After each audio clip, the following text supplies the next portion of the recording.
جب ہمارے دل صاف ہوں گے بغض سے، حسد سے، کینے سے، نفرتوں سے، تو اس دل میں جمال یار نظر آئے گا۔ لیکن ہم نے دل کے آئینے کو خود ہی گدلا کیا ہوا ہے اور خود ہی میلا کیا ہے۔ سویر سے لے کر شام تک ہم دیکھیں کیا کیا حسد پالتے ہیں۔ شریکہ برادریاں ہماری الگ ہیں، باہمی رقابتیں الگ ہیں، لوگوں سے دشمنیوں کے بت الگ پال رکھے ہیں، نفرتوں کے شیشناک بھنگار رہے ہیں، اور عجیب ہماری تلخ زندگی ہے اور اس کی تلخیاں خود ہماری زندگی کے سکون کو لوٹ چکی ہیں۔ اگر ہم چاہتے ہیں کہ ہماری زندگی خوشگوار گزرے، ہماری زندگی کے اندر ٹینشن نہ ہو، ہماری زندگی طمانینت کا مرقع بن جائے، تو سب سے پہلے اپنے دل کو کدورت سے صاف کرنا ہوگا، دل کے آئینے کو مصفہ کرنا ہوگا، اندر کی دنیا کو مزکہ کرنا ہوگا۔ کوئی جھاڑو لے کے دل نگر میں بھی آؤ، گھر تو سوار کے رکھتے ہو، لیکن ذرا دل کی گلیوں میں بھی کوئی جھاڑو لگاؤ۔ گھروں میں تو چراغاں کرتے ہو، کوئی پیار کا دیا یہاں بھی روشن کرو۔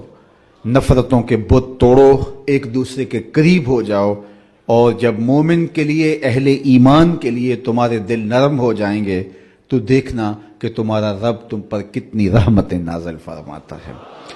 تو سب سے بڑی چیز یہ ہے کہ ہم اپنے قلوب کی صفائی کا، اس کی تطہیر کا، اس کی پاکیزگی کا سامان کریں، چونکہ بنیاد یہی ہے۔ دل اگر صاف ہے تو پورا بدن ٹھیک ہو جاتا ہے، دل اگر خراب ہو جائے تو پورا بدن خراب ہو جاتا ہے۔ میرے اور آپ کے آقا و مولا نے فرمایا الا ان فی الجسد مضغہ، انسان کے جسم میں گوشت کا ایک ٹکڑا ہے، جب یہ صحیح ہو جاتا ہے تو پورا جسم صحیح ہو جاتا ہے، اور جب یہ خراب ہو جاتا ہے تو پورا جسم خراب ہو جاتا ہے۔ پھر ارشاد فرمایا الا وہی القلب، سن لو، گوشت کے اس ٹکڑے کا نام دل ہے۔ دل کی اصلاح پورے بدن کی اصلاح ہے۔ دل کی اصلاح سے فرد کی اصلاح ہوتی ہے، فرد کی اصلاح سے معاشرہ اصلاح پذیر ہوتا ہے، اور معاشرے کی اصلاح سے ایک خوبصورت زندگی کا تصور ابھرتا ہے جو ہمارا مقصود ہے۔ لیکن ہم اپنے دل کو نفرتوں کے الاؤ میں رکھا ہوا ہے، اور ہر وقت حسد، بغض، کینے ہمارے سینے کے اندر پل رہے ہیں۔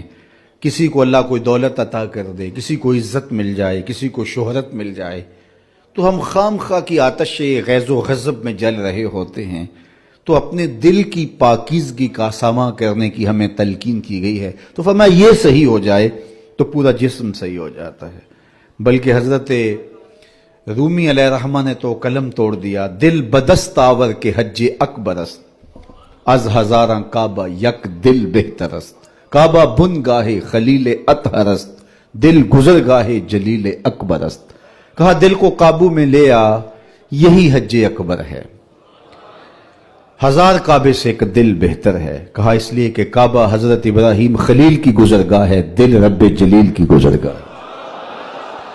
اور اگر کعبے بھی چلے گئے، دل ہی صاف نہ ہوا تو وہ کیا، کسی نے کہا تھا نا، کعبے گیا گل نہیں مک دیجئے، دلوں نہ مکائیے۔ تو اس کا صحیح ہونا پہلی شرط ہے۔ دل کی اصلاح پورے بدن کی اصلاح ہے، اس کی ستھرائی پورے بدن کی ستھرائی ہے۔ تو اس لیے اس کو قابو میں کرو۔ یہ کائنات ہے۔ ہمارے صوفیاء پہلی توجہ دیتے ہی دل پہ ہیں۔ جو عالم ہوتا ہے اس کا حملہ دماغ پہ ہوتا ہے، لیکن صوفی کا حملہ دل پہ ہوتا ہے۔ وہ سمجھتا ہے دل ٹھیک ہو گیا تو پورا بدن ٹھیک ہو جائے گا۔ دل کی اصلاح پورے بدن کی اصلاح ہے۔ صوفیاء اس کو کائنات صغیر کہتے ہیں، چھوٹی کائنات۔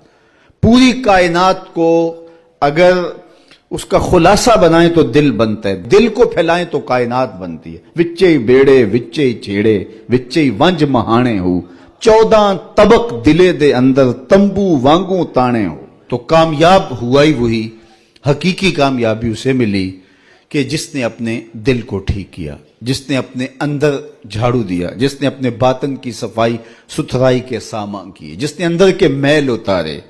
اللہ اکبر! جس نے اپنے اندر کی غلاستیں دور کی، اندر جب صاف ہو گیا تو پھر سمجھ لو کہ کائنات سنور گئی۔